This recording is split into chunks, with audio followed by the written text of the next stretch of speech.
It's going to take a moment to connect. Hey, Carol, how you doing? Thanks for joining today. Brandon! Hello!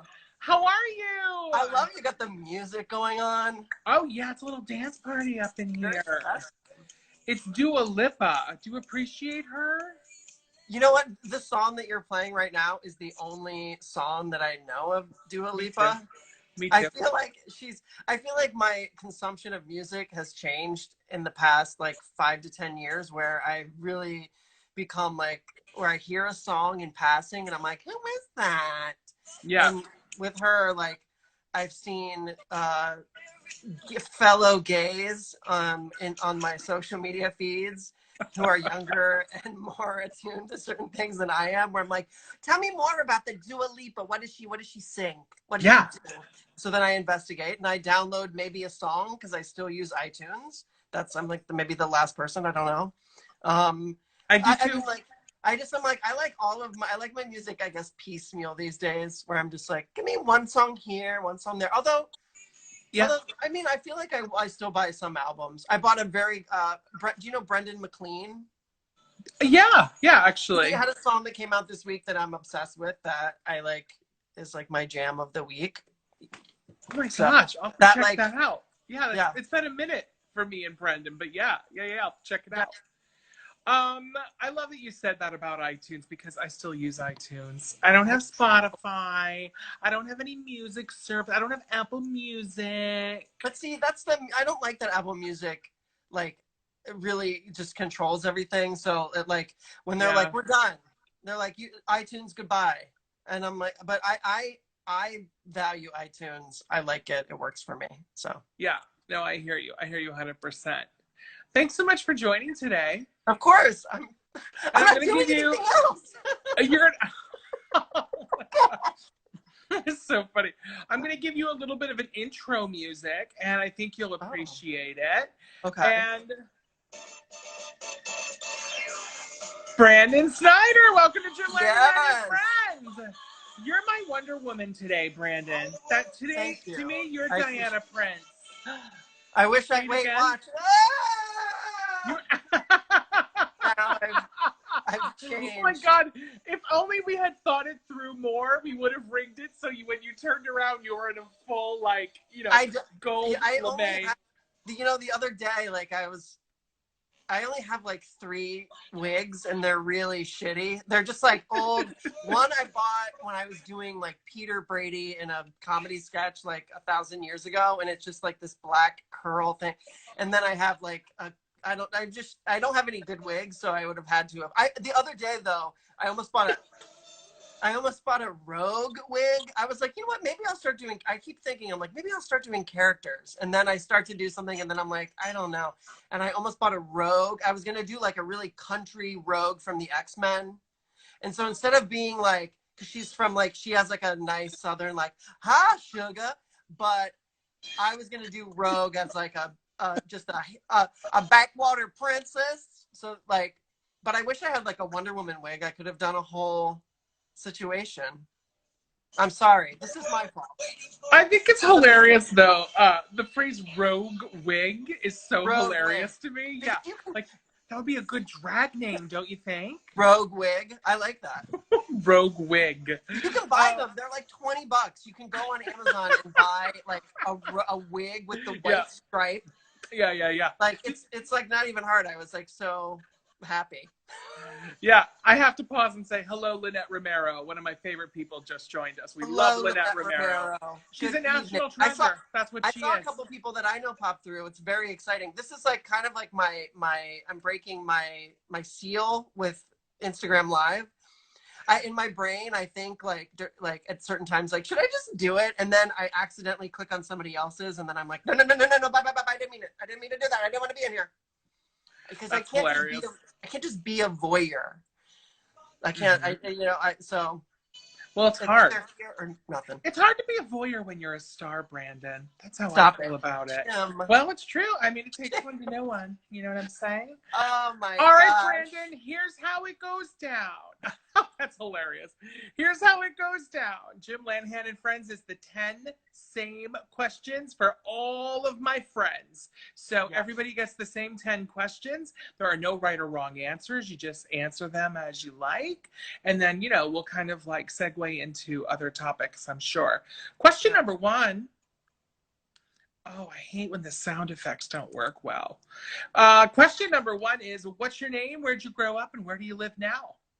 My name is Brandon Thompson Snider. I grew up in Cincinnati, Ohio, and now I live in New York City in the borough of Queens, more importantly, Astoria. Thank you. Oh, I lived in Astoria for 15 years. Where? So, yeah, well, I lived all over Astoria. My last Astoria was 30th Avenue and 33rd Street, right in the heart of it, you know. Okay, I'm on 35th Street between 31st and Broadway. Oh, yeah. Yeah, I mean, that's the best part of Queens right there for me personally. I've lived in Queens the entire time that I've lived in New York City. So, yeah, like, I can't, I mean, at this point, like, having the space that I have, I can't go anywhere else and spend the amount of money for the space that I have. Yeah, I hear you. That's why so many people live in Queens, because it was so cheap, and then we all kind of got stuck there because the space and the money, you know. Tell me, how are things in Queens with coronavirus? Because for those who don't know New York City geography, Elmhurst Hospital, the epicenter of the COVID crisis in New York City, is in Queens. So how are you finding life in Astoria and in and around Queens in your neighborhood? I mean, so Astoria doesn't have the same amount of cases, thankfully, that other parts of the city have. But like, you know, it's weird. I leave the apartment twice a week to go to physical therapy because I have a knee injury. And that's only a few blocks away.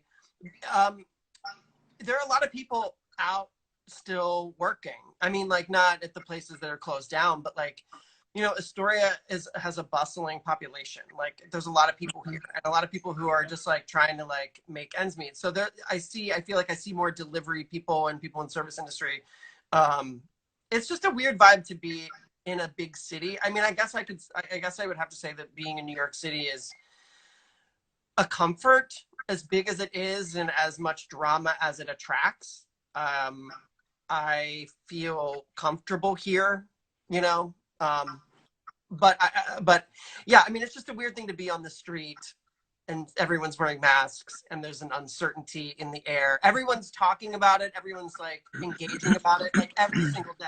You know, when you think about like working in an office and, you know, the weather is weird and you make small talk with somebody makes small talk with you about the weather, like every day, like, I have an interaction, whether like at physical therapy, like it's on everyone's minds. Like it's everywhere. It's everything that people are thinking about. So it's a weird vibe, but we're staying safe. Yeah. We're doing what we can, wiping stuff down, washing hands, you know, precautions that we you really said something I think that hits home for a lot of people, which is it's your home, you know, like no matter what happens in New York. I lived in Astoria, right under the Triborough Bridge on 9/11. And I remember I went home. I sat at Queensboro Plaza on the upper level waiting for my transfer. And I remember looking down and watching the smoke come out of the tower area and go all the way over to Long Island. And then I could still see it when I got home. And at the end of the day, it was still my home though, you know, and I can't imagine living anywhere else at that time. Even though New York was a scary, scary place on 9/11. So I'm glad that you still have that sense of community, because that's what gets you through a time like this, having those roots. I mean, you know, I was here on 9/11 as well. And my friend Kevin, who is somewhere in this chat, like Kevin and I lived together with his girlfriend at the time. And I was in the city, I was in Manhattan working at a place called TBI Actors Studio, which no longer exists, I don't think, in Midtown, in Times Square. They called me and were like, we're coming to get you. And we walked back to Queens. We walked back to Astoria from Midtown. And it was just like, you know, wait, what is that? Stephanie is commenting something. That, see, this is the distracting thing about this, where I'm like, I want to see. I'm like, what is she saying? But I knew Stephanie around that time. I met Stephanie around that time. We've known each other for so long. Anyway, my point being, there was something about being in New York at that time that was comfort. I mean, I don't know. You feel like you know what you're getting into when we met at TBI. Yes, that's true. And now I'm distracted. Stephanie, you're distracting me.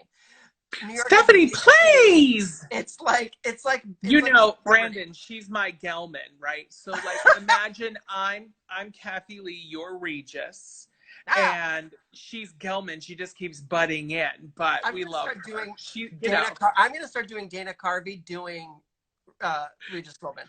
Stephanie and we met at TBI Actors Studio. I've known Stephanie for over 20 years, which is like, so you know, when you think about the people that you've been in your life in various places, and that as I get older, the longevity and the history that you have with people, it's like she knew me in a previous life when I was in a different phase of my existence. And we can look at each other now and be like, oh my God, like we've been through some shit, right? Yeah. It's very special. Yeah. Yeah. I hear you. And those are the people that you keep in your life forever, you know? Yeah. So, actually, Stephanie and I are interesting because I knew Stephanie back at that time in my life. She was casting still in New York. Yes. And Law and Order SVU. Yeah, among others. That's right. And I was living with somebody that was an agent back in the day before she jumped and got into casting. And long story short, I hadn't seen Stephanie in, man to God, probably 17, 18 years. And you just pick right back up because people in your life from a certain time, like I always think of it this way. When I felt best, when I felt thriving and I felt alive, I was in New York, it was in my 20s. I was going out I could literally go out to Splash on a Monday and drink all I could drink for like $20. You know what I mean? Wow. And still get a cab home. And like, those were the days, right? That's when I met her. And so when you see her again after all these years, it's like, you just pick up and you love those friends because they bring you right back.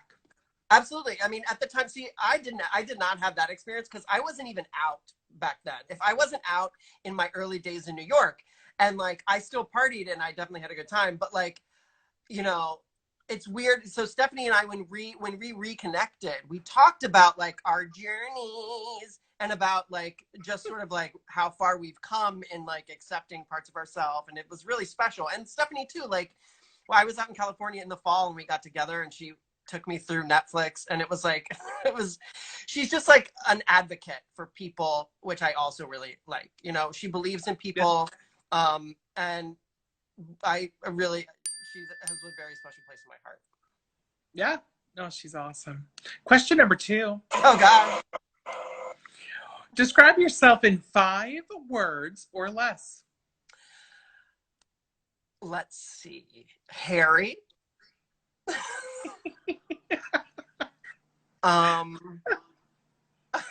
This, funny. And I would say hungry. Oh, hungry for what? Everything. That's the problem. Oh, that's hilarious. That's so funny. Question number 3. How did we meet? Right. We met 5, 10, 15 minutes ago. I know, through executive producer Stephanie Laufin. Harry maybe Gert. Yeah, well, I mean, I hesitated because I just met you, but who doesn't love a hirsute boy? You know what I mean? Look, so let me tell you get something. it, Brandon. It's going away up top here and then spreading everywhere else. I remember when the first time that like in high school, towards the end of my high school experience, like as I was a senior, I had like the Stairway to Heaven, and I like one of my friends made fun of me at the pool, like, oh my God, you're so hairy. And it was like the tip of the iceberg for what was actually coming down the road. And at the time I was like, Jesus Christ. And now that's hilarious. Like, yeah, now it's like I can't stop it. Now, has your man grooming habit changed during quarantine? Are you finding that you're not keeping up with it as much, or you're on top of it? There are some parts that I'm on top of, like this. I give a trim to. Yeah. And then there are other parts that are not being caretaken. And you have a gentleman in your life, right? You're married. I do. I'm not married. Yeah. But see, the pressure's off. You don't have to worry. I have to worry every day, Brandon, that I'm never going to meet the right man. And just in case it happens, if he falls out of the sky and he hits me on the head, I have to be prepared at all times. See, for me, I'm just like, take it or leave it. Here it is. It is what it is. Deal with it. Oh, that's so funny. Question number 4. If money were no object, what would you be doing today for a career? I would be doing the same things that I'm doing for a career, which is writing and acting. So let's dig into that a little bit. By the way, that's my favorite answer. And I will say 8 out of 10 people on Jim Lanahan and Friends answer that way. And it's because Stephanie and I have curated, I really believe this, you curate your chosen family. We literally have surrounded ourselves with creatives who are just grabbing life and also their careers by the balls. And so everyone's answering that way. But I know so many people outside of my creative life who have state jobs, right? Or who are sitting at a desk in an accounting firm or so I love that you said that. I love it. I love it.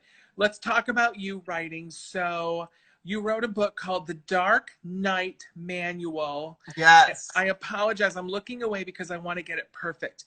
Tools, weapons, and documents from the Batcave. Yes. Brandon, that's really fucking cool. Tell me about that book. Well, that was the very first like major book that I wrote. Like I had done some like licensed publishing and like kids books and stuff, but like that was like the first big thing that I wrote. I was working a day job in fashion. That I worked at Marc Jacobs in product development for 7 years. Wow. And my writing career was sort of going in a direction. And at the time that I got offered that book, it was like I had to fly. They were going to fly me to California to go read the Dark Knight Rises script and to look at art. And I signed lots of NDAs. And I got in trouble I posted a status about Batman on Facebook, and they were like, don't even mention Batman. Like, keep his name out of your mouth. And it was like one of those, like, it was like a turning point for me because I also went from being like a fan of certain things to like, okay, like I have to turn off the fan part and like execute the mission. And writing that, I wrote that book. It was like 35,000 words. I wrote it I would get home from work every night. I had 30 days to write it because when you're writing things that tie into movies, like the schedule is just kind of insane because they just are like, we got to get it done and whatever. And that was like a really big thing. And it had a lot of cool pull-out stuff. Like it was just this immersive document of like how Batman's sort of crime-fighting ledger. I mean, it's a dream come true. And that was a really... that is a very special thing. And then from there, I've written like a lot of stuff. Now, I'm going to ask you a controversial question. Are you Marvel or are you DC? This is like a question. Anytime I do a Q&A, especially with like kids, I get asked this question. And my answer is genuinely not trying to be diplomatic. But DC and Marvel offer different universes. They get compared a lot because they're the 2 biggest superhero universes, but I enjoy them because they are different from one another. And the vibes are different and the characters are different. I grew up more with DC than I did with Marvel because I was a huge fan of the Super Friends cartoon, which was like, as a little kid, that was like my jam. But I also watched Spider-Man and His Amazing Friends. And so like, I sort of got into it through those avenues, and DC was what I gravitated towards, but Marvel, I started to get away from DC stuff when I got more into X-Men. So it sort of waxed and waned in either direction, you know, depending upon where I was sort of connecting with. Yeah. I mean, I grew up on Super Friends as well, every Saturday morning. I mean, can I show you where I'm sitting? Yes, please. Okay. So this is my office. I'm just going to do this. I mean, this is like my office. So like, this is like, you know, where Amazing. There's the Hall of Justice. You know, there's the Hall of Justice here. Yeah. So yeah, like this is my life, and like the Super Friends is like kind of like where it all began for me. And I noticed on your Instagram, and we'll direct everyone there at the end, but you have some like hard to find characters like Apache Chief. You have Samurai. Like you have those figurines. They're amazing. Absolutely. I've got this little Apache Chief guy right here. I also like some of the more like some of the lesser known characters. Just, you know, because they were lesser known, they were more interesting, and yeah, there was room for development. Yeah. I love it. I love it. I love it. I love it. All right. Question number 5. Past or present, who would be the most surprised to learn that you have a little crush or rue on them? So I am going to say, so this is the weird thing about social media, is that there are people that I will have like correspondences with or back and forth with that I don't know personally, but that I have an affinity for, and so whatever. Do you know Brian Sims, who is the state representative from? Brian Sims is a handsome man.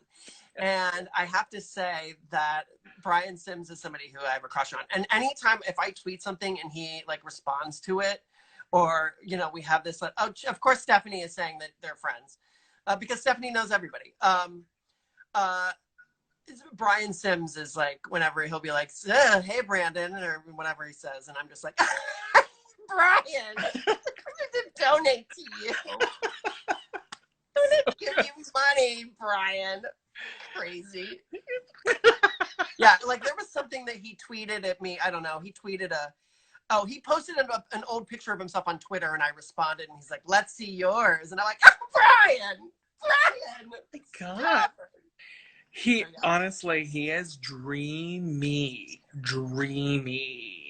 I wish I had an executive producer that could get Brian Sims on Jim Lanahan and Friends. I mean, Stephanie, she's just like a wealth. Well, Stephanie's the sun in a big gay solar system, right? They just swirl around her, moths to a flame. Hilarious. Question number 6. What movie or TV character do you most strongly identify with? I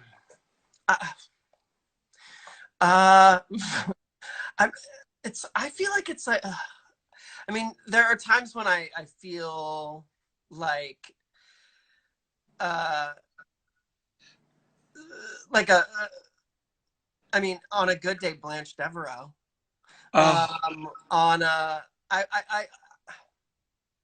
I really like Corky St. Clair. I feel like in another lifetime, if I had never left Ohio, I could have become a kind of Corky St. Clair. I would have a wife that I'd be shopping for, and people would be like, huh. I'm like obsessed with, and I'm like going on a podcast like next week to talk about Christopher Guest films, and I'm like revisiting Waiting for Guffman, so that is, yeah. Well, I don't want to say my answer to this question, but here's an audio clue. Okay, next question. Question number 7. Brandon, for what reason might you find yourself on the cover of a tabloid? I mean, look, I used to go out a lot. I used to have a good time. I enjoyed a drink. And so there were plenty of times that other people have to relay to me. And as, of course, I get older and we have conversations about the old days, and they'll be like, do you remember that time that you sprawled out on top of that cop car in the West Village when what's her name lost her purse? And I was like, kind of. So I'm sure there are things that I did in my 20s that I'm hazy on that other people were like, I feel like that is probably. And you said earlier today that you weren't out yet. I wasn't. So you were acting, acting a crazy person, but you were still identifying as. I don't know that necessarily identifying. I was basically not dealing with Scores. I was at Scores. Not to see tits, but not because I was like, I love tits. It was in a group setting. That was a crazy night. That is the night that I bought a bunch of. One of the strippers made me. I didn't have cash, and so I gave her my credit card, and I got $200 worth of diamond dollars, which is Scores currency. She's like, just use this. And we got in the cab, and my roommate Kevin and I got in the cab, and he's like, "You have cash, right?" And I was like, "Yes." And we went, and we're about to get dropped off, and I tried to pay with diamond dollars, and it was a messy situation. I was basically just not dealing with things that I needed to deal with.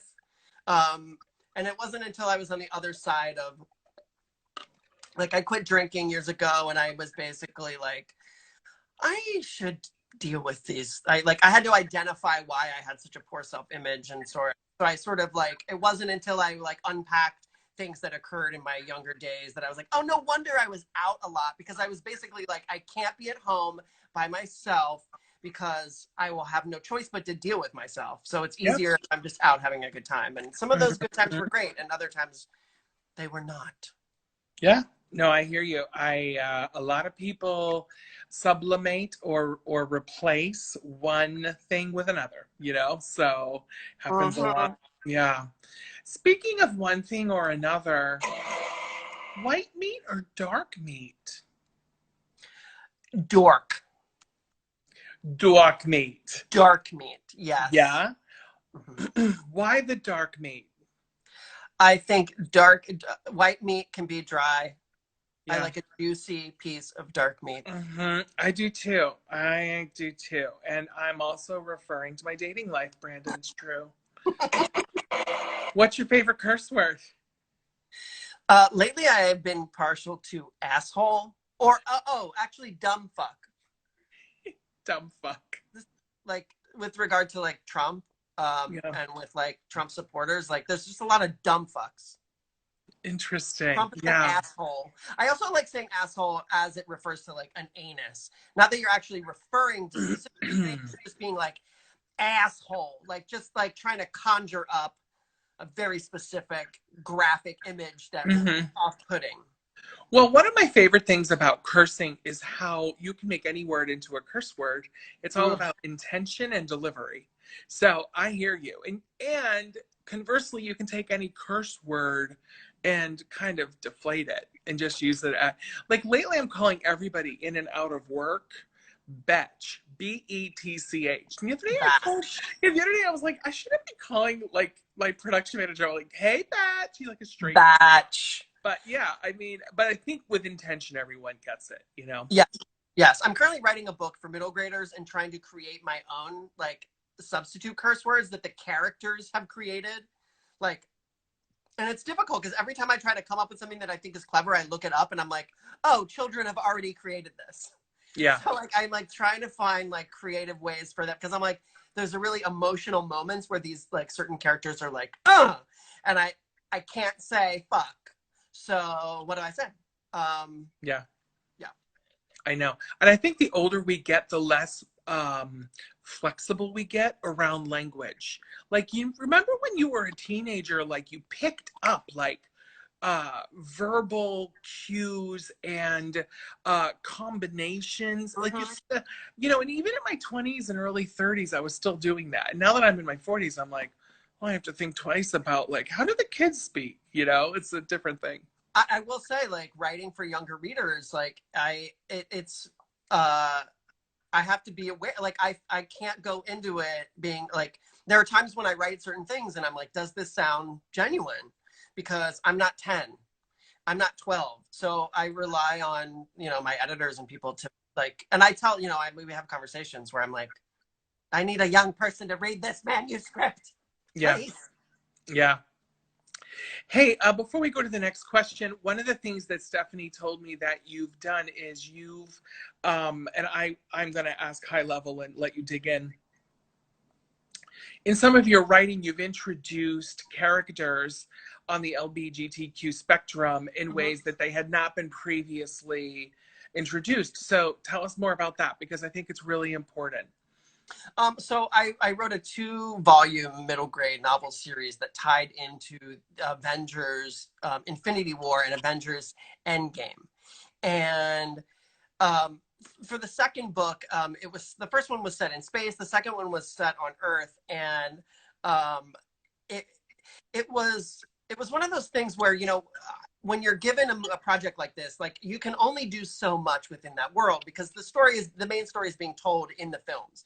So I had to really look at what are the opportunities here for me to tell an interesting and important and story that ties into this world.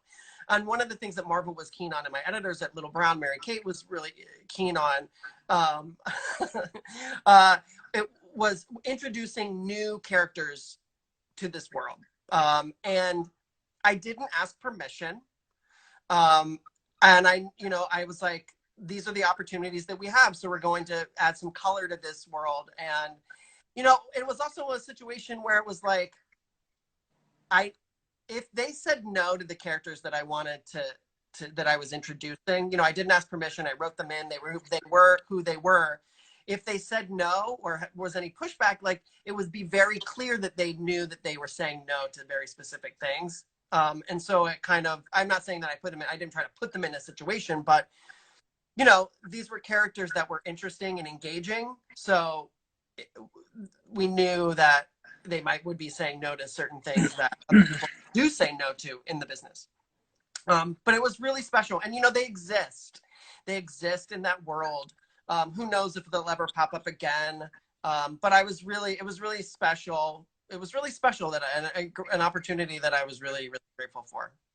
Well, I don't know what universe you're in, but I consider you an everyday hero, because I think that when you take an opportunity like that to change hearts and change minds in a way that is so kind of native to what your audience is experiencing, reading, absorbing, cultivating, I think that's remarkable that you figured that out and you took that opportunity and recognized it and ran with it. So that's fucking great, Brandon. Well, congrats. Let me tell you, it's a part of my work, and that's just all there is to it. And I've had conversations, and that really empowered me to also have conversations with people that I work with, sort of as a precursor to say, inclusivity means something very important to me, and it's a big part of my work. And just making that statement so that everybody knows what exactly is going on. And I haven't, thankfully, gotten pushback. And the things that I'm writing now are going to have, you know, characters that I think will mean a lot to people. And, you know, we'll see their stories unfold over time. And so hopefully, you know, it'll be an interesting journey. This is the second time I've said journey. I can't, if I say it the third time, then. My God, you love it, but you're singing it too. I love it. You're just like belting it out. I love it. I can show you sorry. I can show you a journey. Question 10. What was the last text you sent, and who did you send it to? Okay, I'm going to look at my iMessages. Oh, the second this is I was texting my friend Bryson and Mansoor, and the text was, the second episode of We're Here made me bawl. Oh. Have you watched We're Here on HBO? No, now I feel like I'm missing out.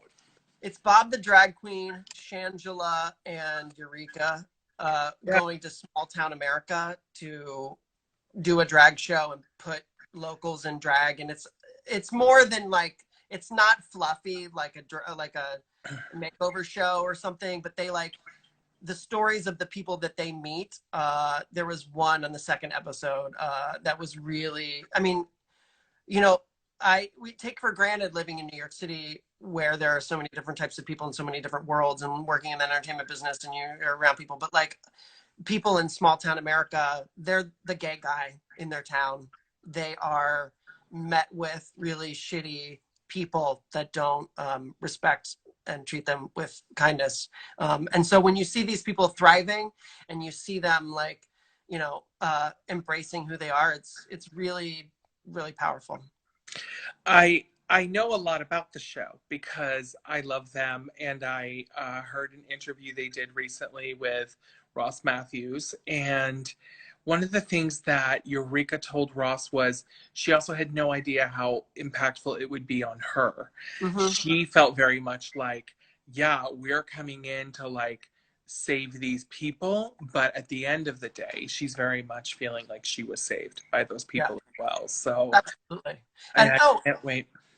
And as a side note, watching it the other day, because I always watch the credits, a friend of mine, Caton Clark, was the editor on it. And I texted him, and, you know, and this is another thing about, you know, being in like the entertainment business is like, when you see people work it, you didn't know people were doing certain things, and then you see their name pop up in credits, and you're like, ah, like, and it's something that you loved and enjoyed. And like, I texted him, and he was happy to get a text about it because he's really proud of it. And it was like, it's one of those things where people are out there working and doing really good stuff. And yeah, it was a good vibe. And I bawled. It was like uncontrollable, came on me. There was nothing I could do. There was it just all of a sudden it poured out of me. You know, though, here's the real problem. There's too much content. So much. It's on my list, but I'm almost like, I feel like I have to work my way through like, okay, now I'm doing all my new Prime shows that I've missed. Right. Then I'm going to get through my Netflix. Then I'm going to get through my HBO. Like, at the end of the day, I don't know if I'm ever going to get there. There's so much to watch. I have so many lists of shows. So one of the things that I've been binging during the quarantine is Insecure. It's a show that I've been meaning to watch for years. It's been at the top of my list for years, but I just haven't found the time because I was like, I'm going to commit to it at a certain time. And I binged it. We're all caught up now, and I love it. And there's no reason why I didn't watch certain shows. Like some of the shows that people have been, I just put things in queues. I'm like, oh, it's on demand. I had surgery in November or October on my knee, and I was like, this is where I'm gonna go back and watch Deadwood. And like there are shows like I've never seen The Wire. I was like, oh, I'll watch The Wire when I'm retired. Like there are just some shows that one of these days I will get around to seeing. Because you know when you sit in front of the television and you're just like, I don't know what I'm in the mood for, but like if I'm gonna be here, like I can't commit to something. I can't get into something deeply. I have to watch, you know, a piece of trash or something light and funny. Yeah, there's so much content. Yeah. Now, when you had surgery on your knee, did you really have another surgery and then you like fibbed to your friends and said like, was it like butt implants, but you were like, no, I had surgery on my knee? No, I did not have a vacation nose job, which was like my favorite thing where people are like people would go and get a nose job and be like, oh, I was in Puerto Rico. And you're like, really? Did you get a new nose? Why? Just say that you got a nose job. Like, I mean, I understand insecurities. Trust me, I know about insecurities. But like, there was a friend of mine who did something where all of a sudden she was away and then she was back from vacation and she looked decidedly different. Like, that's the thing. Like, you wanted it, just have it. Like, you got, like, we're okay. We're here. If this is what you want, like, but don't try to make it seem like you were like, oh, it's just the tan. It's the way the light hits me. No, you can't fool your girlfriends, you know. But this is a conversation I'm having openly with my girlfriends, which is, listen, I'm in quarantine. So this is the perfect time to reemerge a whole new gym. Like, I want emergency liposuction. I want a hair system up on top. I do legitimately miss my Botox. I need a full face of tox, you know? So if you're going to do it, now's the time. But yeah, I'm going to emerge the opposite. I'm going to emerge like, I'm trying to do home workouts and they're fine. I don't love them. But I'm like, what am I like? I need like, where are we supposed to get, like, am I supposed to just get like some sort of attachment to like the vacuum for like a liposuction situation? Like, where am although I will say the hair thing, I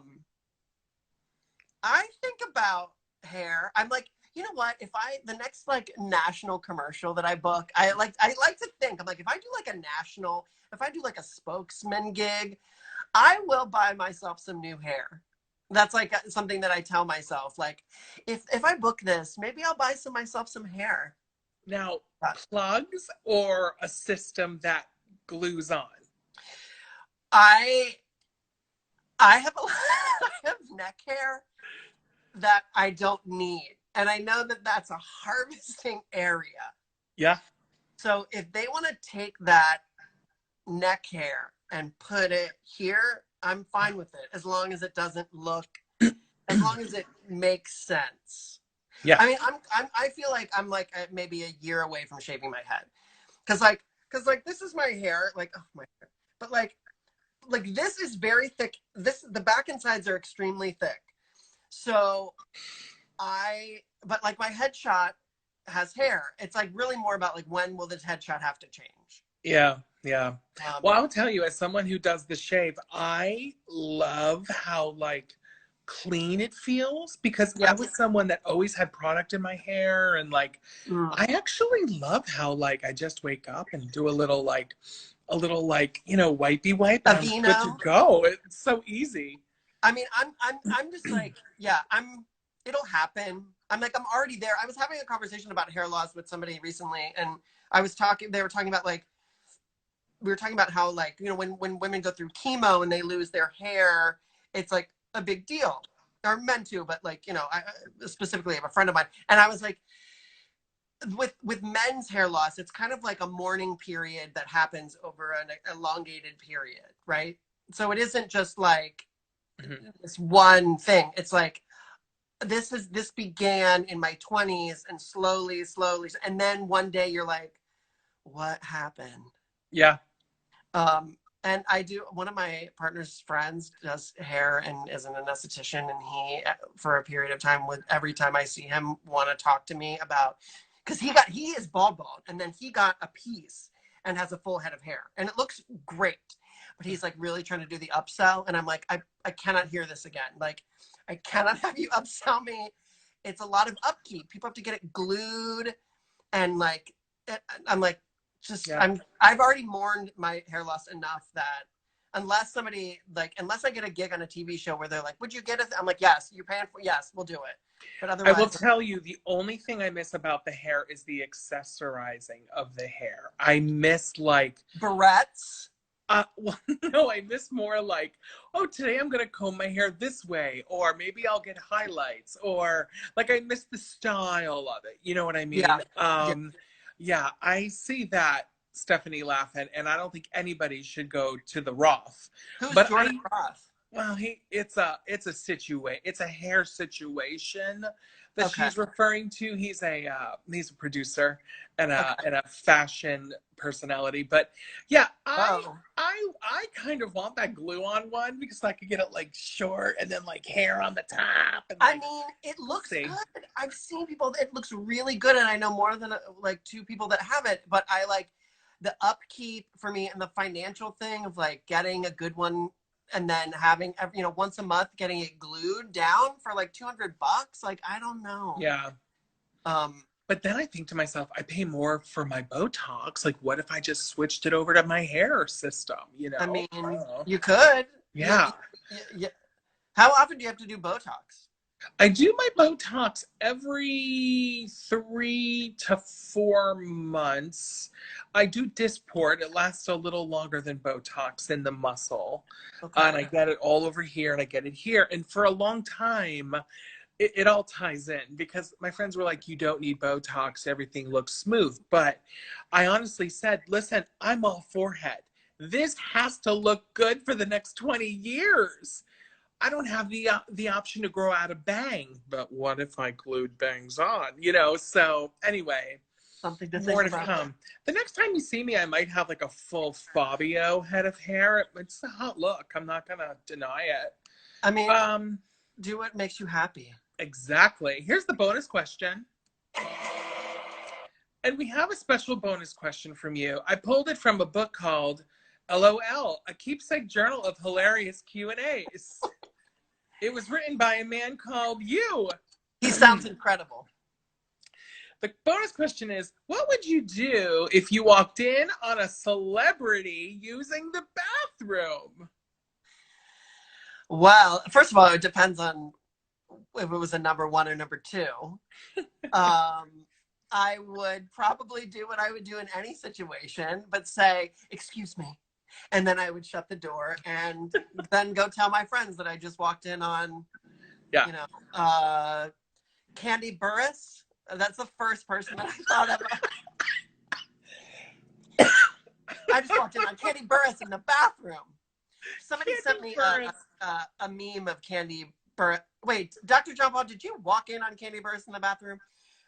Candy Burris, somebody did a side-by-side with, I forget her name, a character from the DuckTales. And it looked, they had the same hair. And I was like, yeah, so that's why Candy Burris is like I also have a fantasy of running into Candy Burris in the Atlanta airport that recurs. It's like a dream that I have.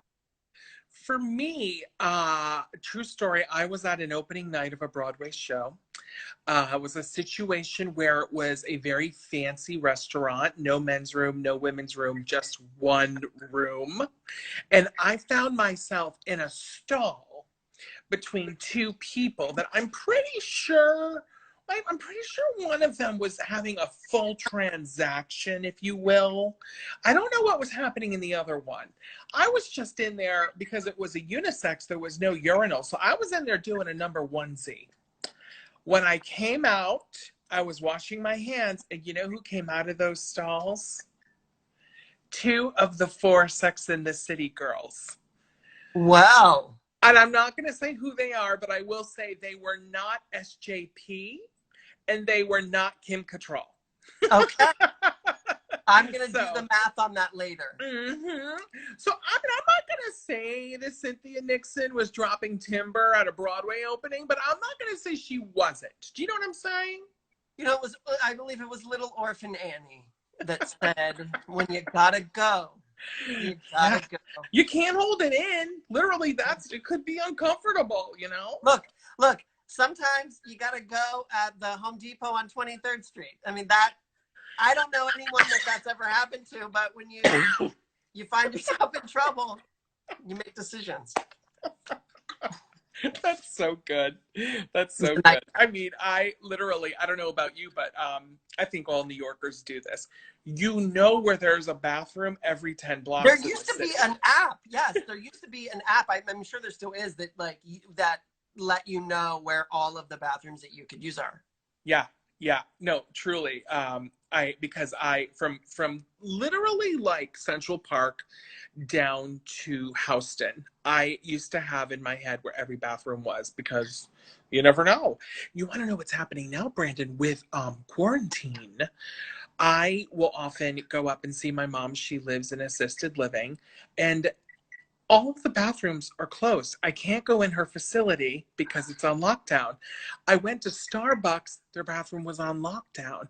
I went to the Dunkin' Donuts, closed. So there is no way to actually go now. I had to hold it for about 4.5 hours yesterday. Huh? Wait a minute. How's that even possible? It was a situation. How do you hold things for fun? Like, I find more that my body betrays me as I get older, but there's also that thing of just 4.5 hours is remarkable. Yeah. There was a moment in my car where it was touch and go. And I thought to myself, well, I Scotch guarded these seats about 7 years ago. Are they still going to repel liquid? Like, that's literally the thought I had in my head. But, Were you here to tell the tale? You survived. It's hilarious. Brandon, guess what? What? You did it! You survived Jim Lanahan and Friends! So tell everybody where they can find you online. Obviously, here on Instagram, yes. Brandon T. Snider. Where else? Across all platforms, I am Brandon T. Snider. And that's where you can find me. Oh, my website is cootiekid.com, COOTIEKI. Thank you. Oh, compliments. Oh my God, the ladies love you. I think it's a lady. Oh my God. Is it hot in here or what? Yeah. I look like I have a tick. That wasn't even a good wink. That was like a hey. Yeah, CootieKid.com. Cootie Kid was a name that I was called in elementary school because children are cruel, but I turned it around on them. And now I'm the Cootie Kid. You reclaimed it. I'm the Cootie Kid that makes money. Yeah. Oh, well, you know. Well, I will. I think you're doing quite well. I think you've turned it around for yourself. Thank you. Thanks so much. Oh, Brandon, it was a great time. Thanks so much for the convo. When I'm in New York, I owe you a drink. Absolutely. And that's it. And I see Dr. John there. Guess what? I love Dr. John. I think he's next week. So coming up. Dr. John is the best. So you're going to I can't wait for that. And you can find Jim Lanahan at I Am Jim Lanahan on every damn platform, people. Just look it up. Thanks so much, Brandon. Mwah. Have a good night. Bye. Thank you. Bye-bye.